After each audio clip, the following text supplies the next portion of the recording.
Badan Akuntabilitas Keuangan Negara atau BAKN DPR RI menyatakan opsi perubahan bentuk subsidi energi kepada nelayan amat dimungkinkan. Hal ini dimaksud agar subsidi yang diberikan pemerintah lebih tepat sasaran.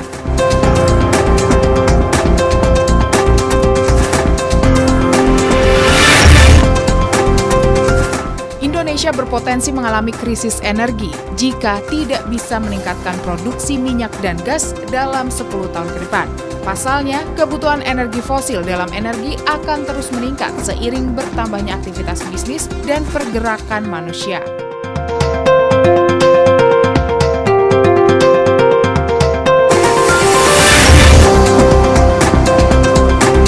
Komisi 10 DPR RI mengevaluasi program pembelajaran jarak jauh mulai dari pemanfaatan program kuota internet bagi para pendidik hingga peserta didik, ketersediaan akses internet di daerah, dan data tentang kepemilikan gawai atau komputer untuk sekolah, sehingga siswa dan guru dapat lebih maksimal menjalankan sistem pembelajaran jarak jauh.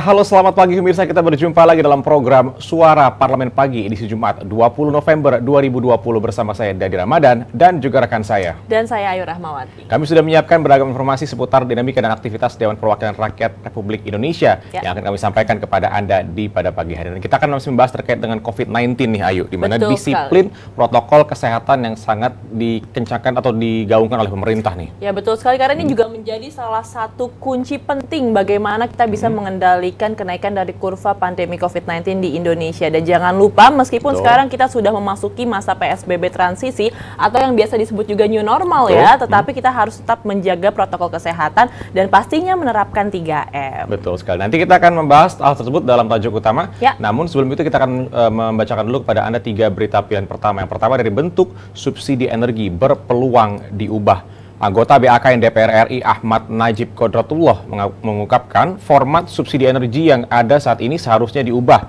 di mana tidak lagi diberikan kepada objek subsidi, namun diberikan kepada perorangan.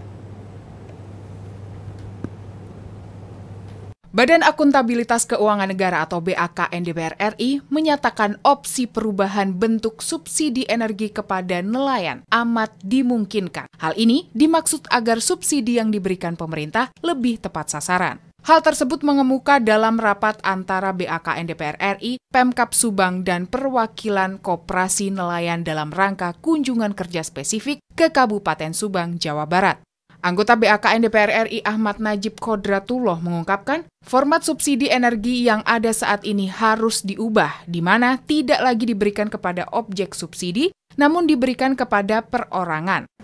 Ya, secara umum kita melihat permasalahannya memang seharusnya subsidi itu langsung saja diberikan kepada orang per orang. Tapi tentu ini harus melalui kajian yang lebih komprehensif, sehingga keputusan yang akan datang itu tidak memunculkan celah-celah yang baru. Itu ya. Anggota BAKN Bahrudin Nasori mengatakan, penyimpangan distribusi BBM energi kepada nelayan nyatanya tidak hanya terjadi di Kabupaten Subang, melainkan di beberapa daerah. Untuk itu, BAKN terus menggali temuan-temuan tersebut sebagai dasar permintaan klarifikasi kepada pemerintah. Mencari yang subsidi susah. Akhirnya mereka ditawarin oleh oknum polisi, ditawarin ini. Disarankan, nelayan harus belajar beli yang non-subsidi. Nah ini jangan-jangan ada permainan, ini kita sedang telusuri. Dari Subang, Jawa Barat, Alda Gustari, TVR Parlemen melaporkan. Hal ini dilakukan untuk menekan penyimpangan distribusi BBM yang ada di lapangan. Anggota BAKN Bahrudin Nasori menyatakan penyimpangan distribusi BBM energi kepada nelayan nyatanya tidak hanya terjadi di Kabupaten Subang, melainkan di beberapa daerah. Untuk itu BAKN akan terus menggali temuan-temuan tersebut sebagai dasar permintaan klarifikasi kepada pemerintah. Ya, ini adalah aksi nyata dari BAKN untuk terus menggali dan juga mengidentifikasi kenapa sampai ada keganjalan dari penyebaran atau distribusi BBM. Kita berharap semoga nantinya akan lebih efektif dan efisien dan bisa membantu perekonomian masyarakat. Pemirsa, kita beralih kepada berita kedua, meningkatkan produksi minyak perlu memasifkan kegiatan eksplorasi. Anggota Komisi 7 Sartono mengatakan saat ini produksi migas Indonesia belum mampu memenuhi kebutuhan konsumsi dalam negeri. Jumlahnya pun cenderung turun dan tidak mencapai target yang dicanangkan oleh pemerintah. Berikut laporan selengkapnya. Indonesia berpotensi mengalami krisis energi jika tidak bisa meningkatkan produksi minyak dan gas dalam 10 tahun ke depan. Pasalnya, kebutuhan energi fosil dalam energi akan terus meningkat seiring bertambahnya aktivitas bisnis dan pergerakan manusia. Ditemui di Gedung Nusantara 1, anggota Komisi 7 Sartono mengatakan, saat ini produksi migas Indonesia belum mampu memenuhi kebutuhan konsumsi dalam negeri. Jumlahnya pun cenderung turun dan tak mencapai target yang dicanangkan pemerintah. Sartono menyarankan pemerintah melakukan percepatan kegiatan eksplorasi dan simplifikasi proses bisnis. Nah, di dalam menghadapi krisis-krisis daripada minyak atau dan gas ini, salah satu caranya ialah kita harus ada suatu langkah besar. Dengan apa itu? Ya, bagaimana membuka ya seluas-luasnya ya, bekerja sama untuk bagaimana perusahaan-perusahaan ya yang tertarik kepada investasi di sektor eksplorasi minyak dan gas ini. Sartono menjelaskan, untuk meningkatkan produksi minyak, kegiatan hulu migas harus dijalankan out of the box atau keluar dari bisnis seperti biasanya. Artinya, tidak hanya mengandalkan kegiatan rutin, namun juga harus ada upaya ekstra untuk mencapainya. Nah, dalam hal ini kita khususnya misalnya kalau anggaran ya dalam sektor migas ini perlu diperkuat ya di dalam politik anggaran ke depannya gitu, dan kami akan berikan suatu supporting. Andri, TVR Parlemen melaporkan. Sartono menyarankan pemerintah melakukan percepatan kegiatan eksplorasi dan simplifikasi proses bisnis. Sartono pun menjelaskan untuk meningkatkan produksi minyak, kegiatan hulu migas harus dijalankan out of the box atau keluar dari bisnis seperti biasanya. Artinya tidak hanya mengendalikan kegiatan rutin, namun juga harus ada upaya ekstra untuk mencapainya. Betul, aktivitas ekonomi memang sudah saat ini termasuk aktivitas dari penggilingan minyak. Ya. Ini semuanya memang turun semenjak adanya COVID-19, dan semoga nantinya pemerintah dan juga DPR RI bisa menemukan solusi terkait bagaimana terkait bisnis minyak ini untuk bisa kembali bergeliat, Ayu ya. Betul. Kita beralih ke berita selanjutnya, bisa dari Komisi 10 DPR RI evaluasi sistem pembelajaran jarak jauh. Di sini Ketua Komisi 10 DPR RI Syaiful Huda mengatakan masih ada yang perlu dievaluasi dalam sistem pembelajaran jarak jauh, terutama program bantuan kuota internet bagi peserta didik dan pendidik.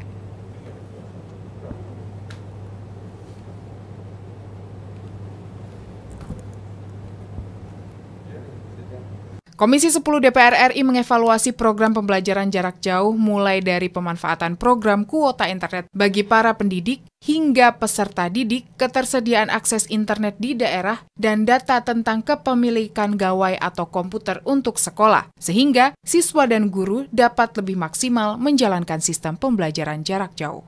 Ditemui usai rapat kerja Komisi 10 DPR RI dengan Menteri Pendidikan dan Kebudayaan Republik Indonesia di Gedung Nusantara 1 DPR RI Jakarta, Ketua Komisi 10 DPR RI Syaiful Huda mengatakan masih ada yang perlu dievaluasi dalam sistem pembelajaran jarak jauh, terutama program bantuan kuota internet bagi peserta didik dan pendidik.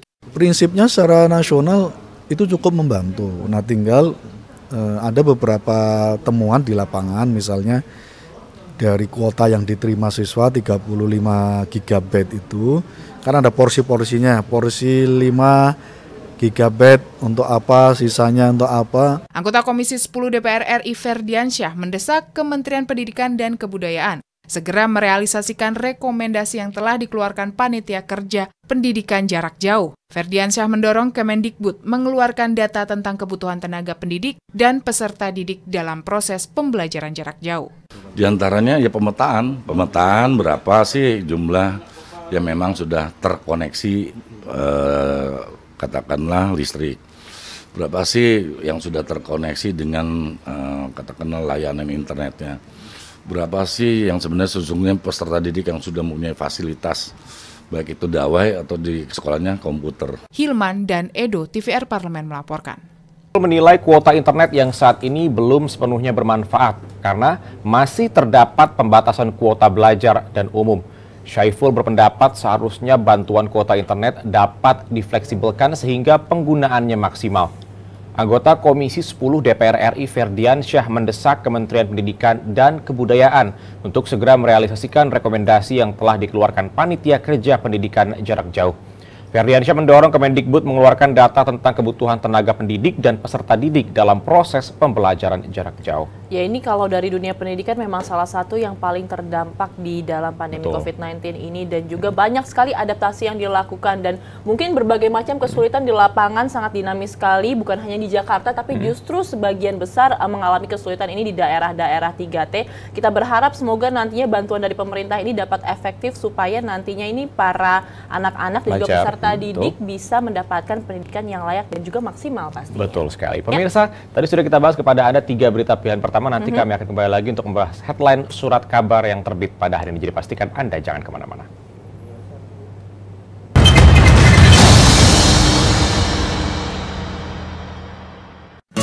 Indonesia siap memasuki tatanan hidup baru di tengah pandemi corona.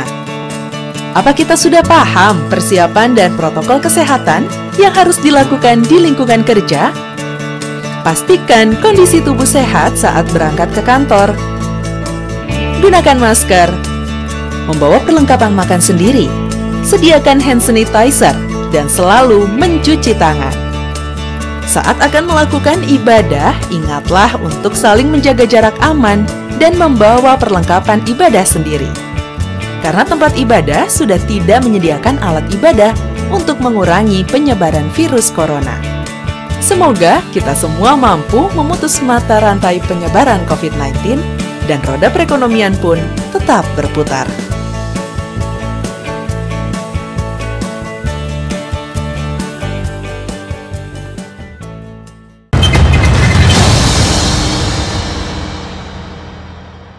Terima kasih pemirsa, Anda masih bersama kami dalam program Suara Parlemen, dan di segmen kali ini kita akan membahas headline surat kabar yang terbit pada hari ini. Dan sudah ada headline, ada surat kabar maksud kami, surat kabar harian Kompas yang akan kita bahas terkait dengan siapkan daerah untuk mengantisipasi bencana. Ini karena kalau kita membahas terkait dengan bencana saat ini banyak sekali daerah-daerah yang sekarang mulai tergenang banjir, mulai dari Jawa Tengah, dari beberapa daerah di Jawa Timur juga sudah mulai harus antisipasi terkait bencana banjir nih. Betul sekali, apalagi memasuki momen seperti La Nina di akhir tahun seperti ini ya, Dadi. Pemirsa, kita akan membahas hal tersebut dalam headline surat kabar, jadi pastikan Anda jangan kemana-mana.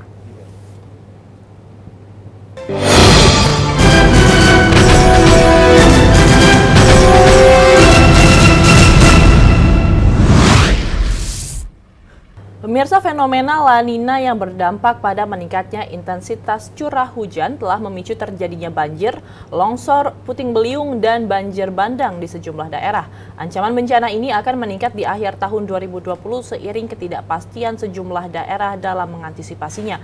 Di wilayah Jakarta, banjir rob telah merendam sebagian Pulau Pari di Kepulauan Seribu. Hingga kemarin genangan air di tempat itu masih tinggi.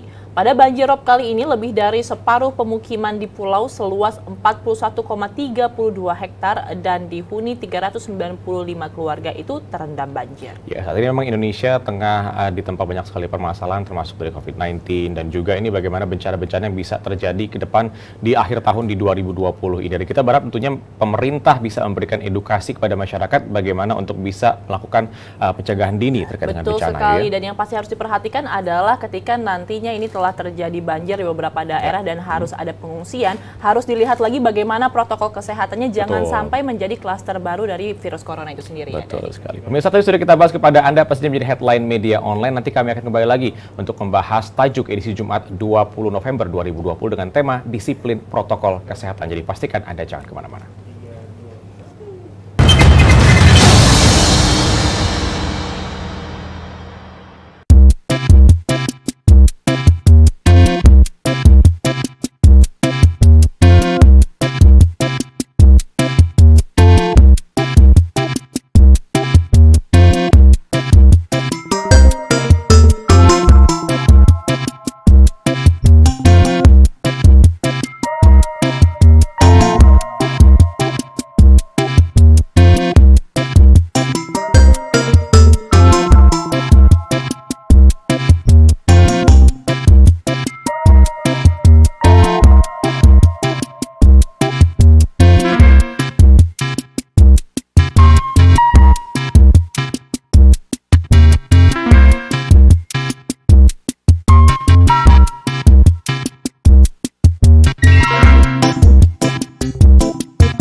Terima kasih pemirsa, Anda masih bersama kami dalam program Suara Parlemen bersama saya Dedi Ramadan dan juga rekan saya Ayu Rahmawati, dan kita akan membahas terkait dengan tema disiplin protokol kesehatan. Tidak bosan-bosannya kita sebagai seorang masyarakat juga dan juga pemerintah tentunya ini menghimbau kepada masyarakat untuk tetap selalu disiplin protokol kesehatan dimanapun dan kapanpun. Betul sekali. Mungkin kalau misalkan pemirsa ini sudah melakukan protokol kesehatan dari Maret hingga sekarang sudah pertengahan November, mungkin sudah ada beberapa yang mulai jenuh dan mulai lalai, tapi bagaimanapun juga harus dilihat lagi, kita belum selesai memasuki masa pandemi COVID-19 dan masih harus tetap disiplin supaya nantinya ini kita benar-benar bisa bebas dari pandemi dan bisa beraktivitas normal lagi. Betul sekali, jangan kasih kendor ya. Betul. Pemirsa, kita akan saksikan dulu terkait dengan tajuk disiplin protokol kesehatan seperti berikut ini.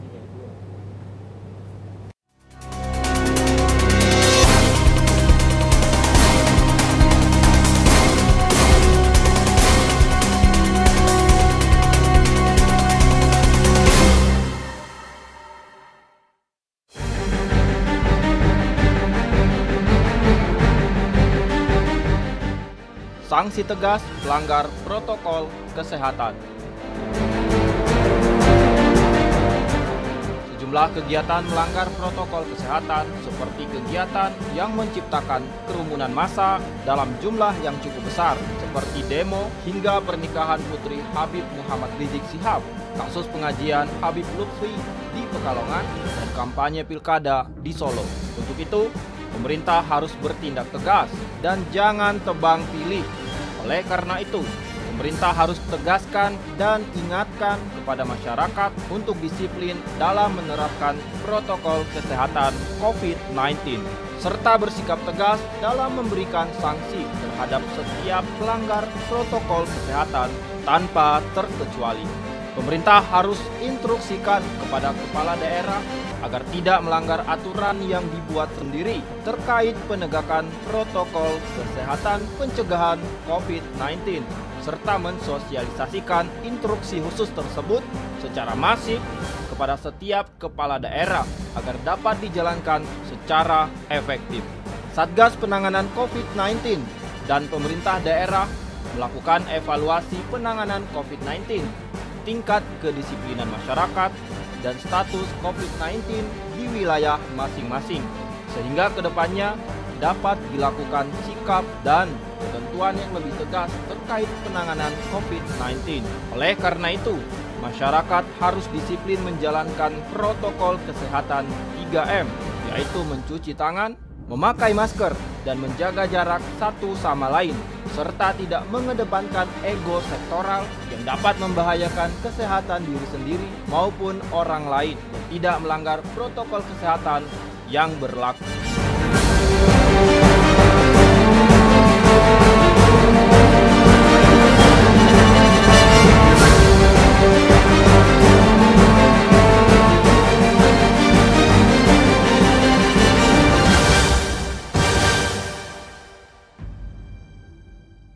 Pemirsa, pemerintah akan memberikan sanksi yang tegas kepada aparat yang tidak tegas dalam memastikan terlaksananya protokol kesehatan COVID-19. Hal itu diungkapkan Menteri Koordinator Bidang Politik, Hukum, dan Keamanan Menko Polhukam Mahfud MD saat jumpa pers di kantor Kemenko Polhukam Jakarta pada Senin 16 November 2020.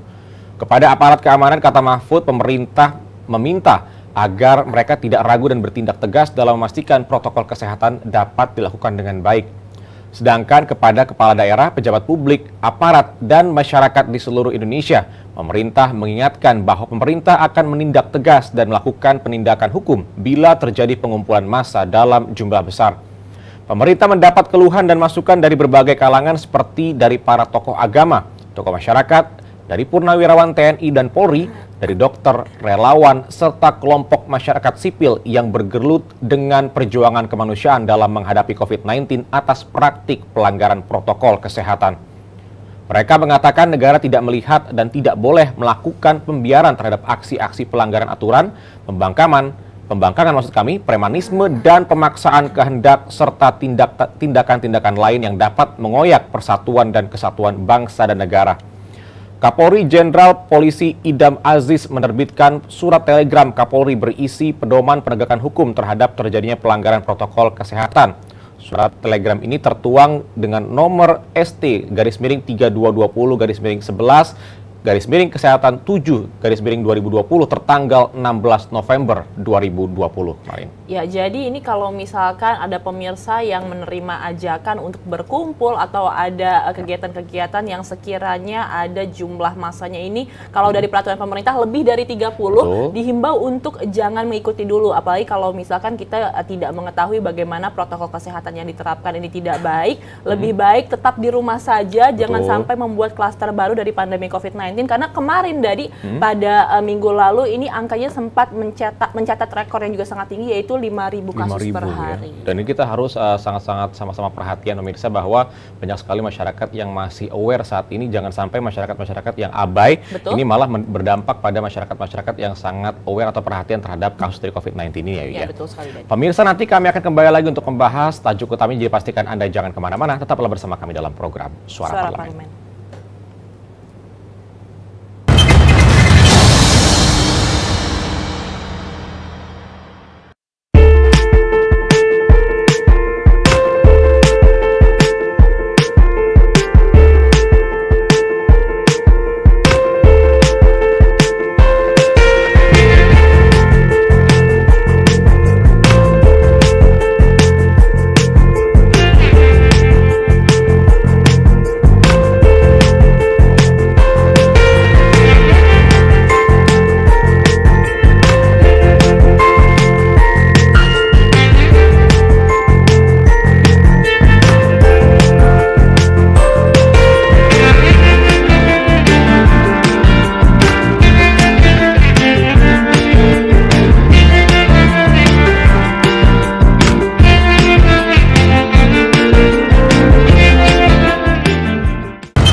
Pemirsa, Kapolri menekankan pada upaya memperkuat dan meningkatkan efektivitas pencegahan dan pengendalian COVID-19 melalui sinergi bersama TNI, pemerintah pusat, pemerintah daerah, kementerian, lembaga untuk mengawasi penerapan protokol kesehatan serta mendampingi aparatur daerah dalam menegakkan disiplin dan menerapkan sanksi. Kapolri juga meminta jajarannya menegakkan hukum secara tegas jika ada upaya penolakan, ketidakpatuhan atau upaya lain yang menimbulkan keresahan masyarakat dan mengganggu stabilitas Kamtibnas. Bagi jajaran Polri yang tidak mampu melaksanakan penegakan hukum secara tegas, maka pihaknya akan memberikan evaluasi dan diberikan sanksi. Selain penegakan hukum, Kapolri juga meminta jajaran Polri untuk menjadi teladan bagi masyarakat dengan selalu menerapkan protokol kesehatan secara disiplin dalam kehidupan sehari-hari, serta membina untuk meningkatkan partisipasi masyarakat dalam upaya pengendalian dan pencegahan COVID-19 dengan memanfaatkan sarana teknologi informasi. Ya, tidak lelah-lelahnya kami menyampaikan kepada pemirsa untuk tetap menjaga selalu protokol kesehatan dan juga kedisiplinan, bagaimana selalu menerapkan 3M, Ayu ya. Jangan sampai nantinya masyarakat ini akhirnya malah merugikan masyarakat yang lain yang mereka sangat aware atau perhatian sekali terhadap COVID-19 ini, ya kan? Ya, betul sekali, dan kita juga berharap semoga pemirsa ini meskipun sudah berbulan-bulan jangan lelah-lelahnya untuk tetap menjaga kesehatan diri sendiri dan juga keluarganya, karena mungkin beberapa informasi yang kita terima juga sekarang beberapa tempat rujukan dari COVID-19 sudah mulai penuh dan juga ini menunjukkan bahwa sekarang kita belum selesai masa pandeminya dan di beberapa negara lain juga telah memasuki gelombang kedua dari pandemi COVID-19. Kita berharap semoga Indonesia cepat mengatasi krisis ini dan pastinya dapat normal kembali. Betul sekali. Pemirsa, tadi sudah kita bahas kepada Anda apa saja menjadi 3 berita pilihan pertama dan juga headline surat kabar serta tajuk utama yang barusan kami bahas bersama dengan Anda. Dan berakhir sudah rangkaian acara Suara Parlemen edisi hari ini. Saya Dadi Ramadan dan juga rekan saya. Dan saya Ayu Rahmawati beserta seluruh kerabat kerja yang bertugas mengucapkan terima kasih atas perhatian Anda. Sampai jumpa.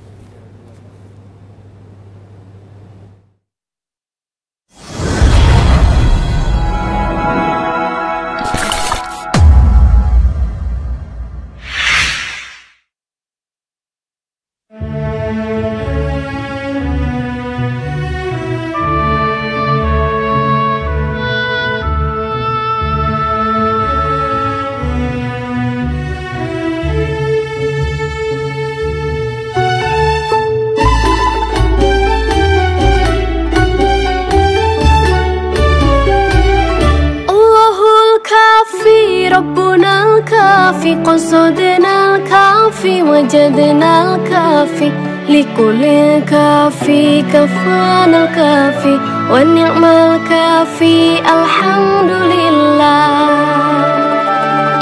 الله الكافي ربنا الكافي قصدنا الكافي وجدنا الكافي لكل كافي كفانا الكافي ونعم الكافي الحمد لله.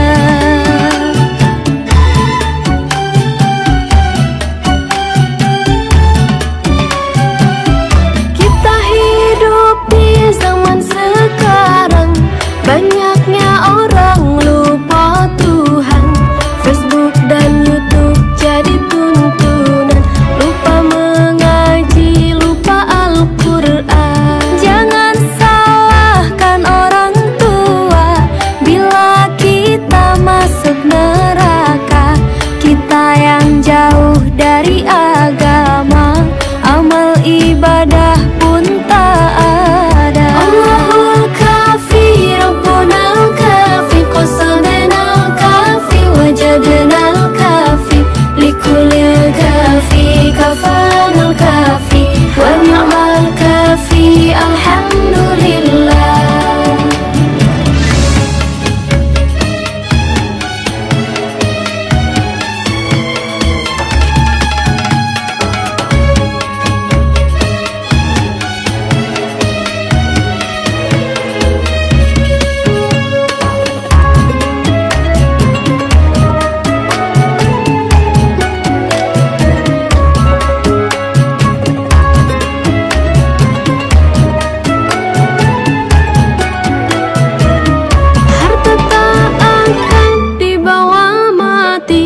Bersedekah berbanyak rizki, lapangnya hati bila berbagi, insya Allah berkah menanti.